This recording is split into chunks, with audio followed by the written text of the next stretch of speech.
In 2024, Ford North America has finally decided to bring the Ranger Raptor here, expanding its Raptor portfolio to 3 with the F-150 and the Bronco Raptor already in the fold. And on this review, I'm going to tell you why I think this Ranger Raptor is probably the best Raptor for a number of people. So stick around.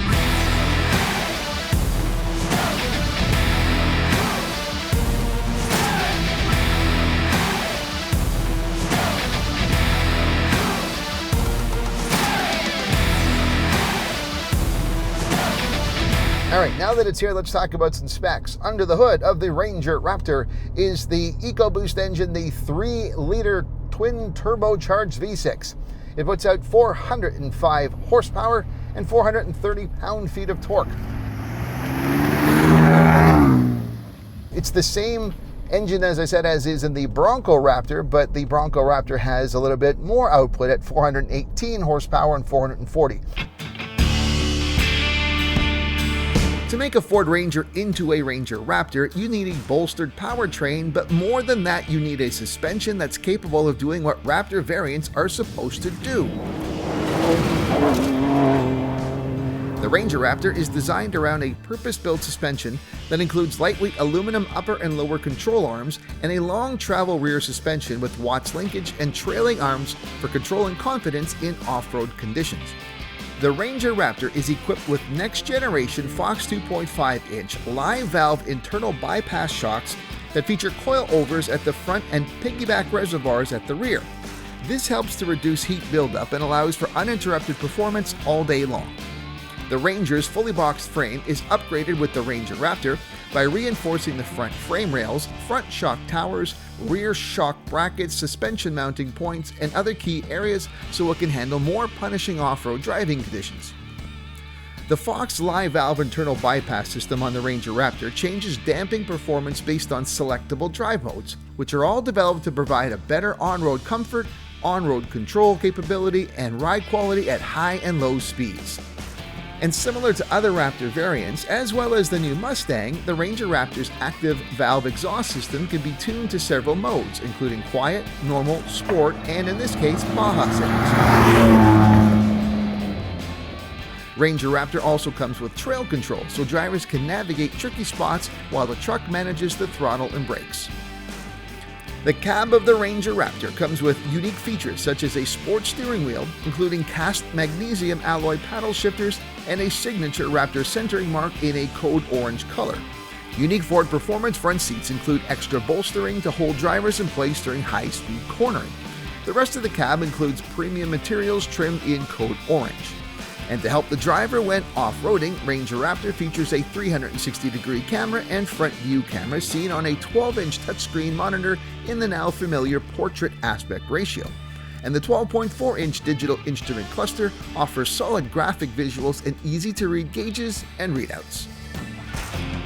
The exterior design of the Ranger Raptor isn't as dramatically different compared to the mainline Ranger as the F-150 or Bronco Raptors are to theirs.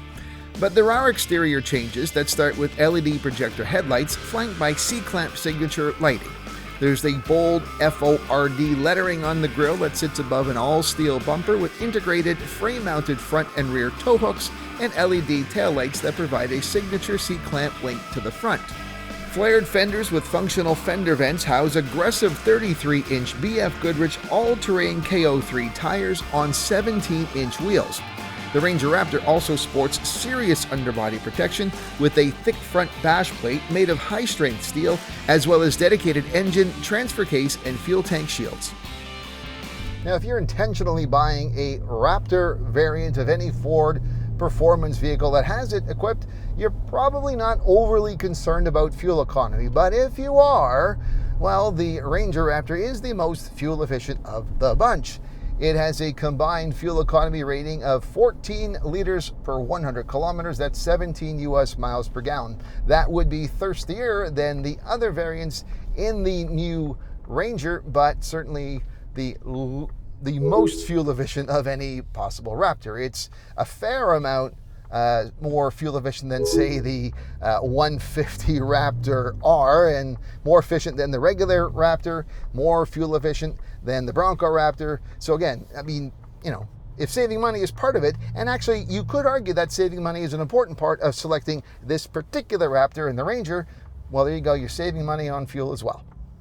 Now, off the top, I did say that this Ranger Raptor is, to my mind, for anyone looking to get a Raptor trim of one of Ford's options, this is probably the version that is the best choice for most people. It may not be for all, and you should never expect that there's one that's right for everybody, but I think of the Raptors available, again, your F-150, your Bronco, your Ranger Raptor here, this is the right one for more people than others. Why?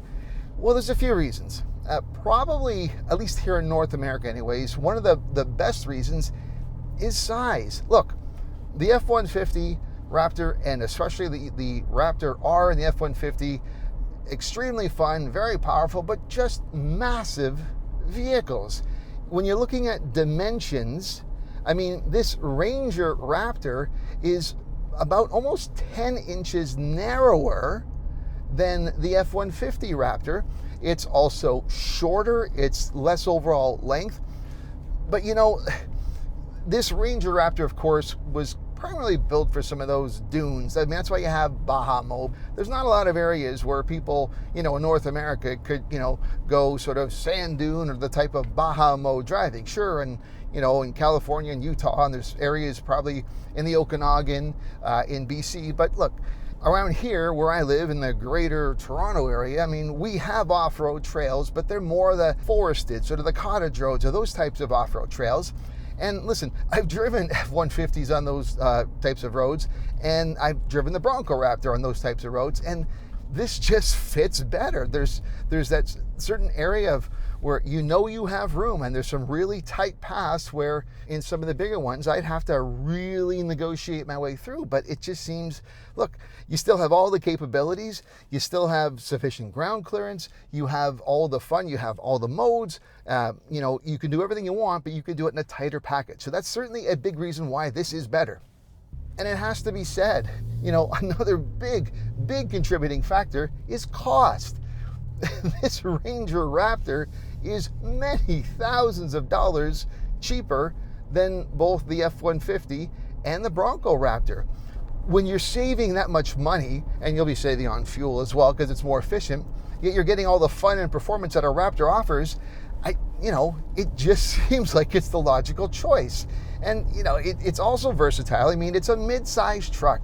I still get blown away by how over the past, you know, couple of decades, we've just supersized our pickups here in North America. You know, a pickup truck originally was about something that you could basically, you know, lean over, put your tools or whatever it is into the back bed there. But nowadays on an F-150, if you're not 6.5 feet tall, you got to step into it. Like, we've gone way too far.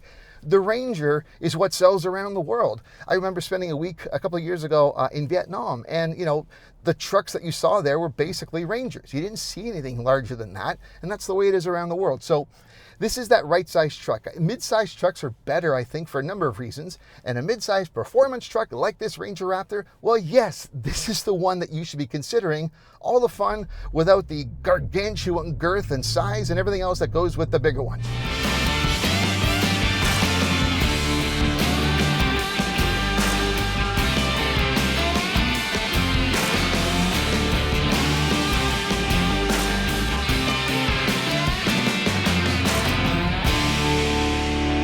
So that's why I think the Ranger Raptor is probably the better Raptor for most people if you're looking to get into a performance Ford vehicle like this one here. But what do you think? Do you agree with me? Let me know with a comment. And if you did like this video, share it with others, give it a like, all those kind of fun things. If you're not subscribed to the Novak Report, it would be a great time to consider doing so. And if you are subscribed, thank you. But make sure you've rung the bell so that you're notified of every time I upload something new. That's it for now. I'm Eric Novak. Thanks for watching.